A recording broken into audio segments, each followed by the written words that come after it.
ಇನ್ನೊಬ್ಬ ಕೃಷ್ಣನ ಭಕ್ತ. ನೋಡಿದರೆ ಅವನು ಕೃಷ್ಣನಿಗಿಂತಲೂ ವಯಸ್ಸಿನಲ್ಲಿ ಹಿರಿಯ ಅಣ್ಣ. ಆದರೂ ಕೂಡ ಕೃಷ್ಣನ ಪರಮಭಕ್ತ ಉದ್ಧವ. ತಾಯಿ ಅವನಿಗೆ ಬೆಳಗ್ಗೆ ಏನಾದರೂ ಫಲಹಾರ ಮಾಡು ಬಾ ಅಂತ ಕರಿತಾ ಇದ್ರು. ನಿಮ್ಮ ತಾಯಿ ಕರೀತಾರೋ ಇಲ್ಲ ಫಲಹಾರಕ್ಕೆ? ನೀವೇನು ಮಾಡ್ತೀರಾ? ಫಲಹಾರ ಕರೆದ್ರೆ ಓಡಿ ಹೋಗ್ತೀರಾ, ಹೌದಿಲ್ಲ? ತಿನ್ನೋದಕ್ಕೆ. ಊಟಕ್ಕೆ ಕರೆದ್ರೆ, ಫಲಾಹಾರ ಮಾಡ್ರಿ ಅಂತ ಕರೆದ್ರೆ, ಹಾಲು ಕುಡಿಯೋದಕ್ಕೆ ಕರೆದ್ರೆ ಮಕ್ಕಳು ಓಡಿ ಹೋಗ್ತಾರೆ.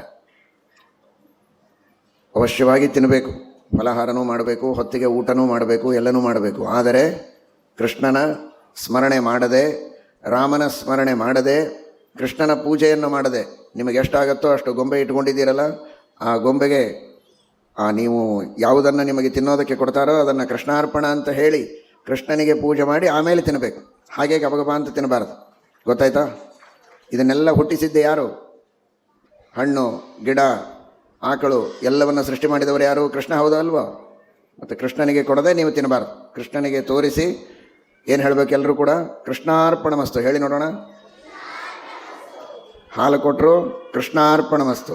ಮತ್ತು ಬೇರೆ ಉಪ್ಪಿಟ್ಟು, ಅವಲಕ್ಕಿ, ಏನು ಫಲಾರ ಕೊಟ್ಟರು ಏನು ಹೇಳಬೇಕು? ಊಟಕ್ಕೆ ಹೇಳಿ ಕೃಷ್ಣನಿಗೆ ಸಮರ್ಪಣೆ ಮಾಡಿಯೇ ಆಮೇಲೆ ತಿನ್ನಬೇಕು. ಹಾಗೆ ಮಾಡ್ತಿರೋ ಇಲ್ವೋ? ಶ್ರೀಕೃಷ್ಣಾರ್ಪಣ ಮಸ್ತು.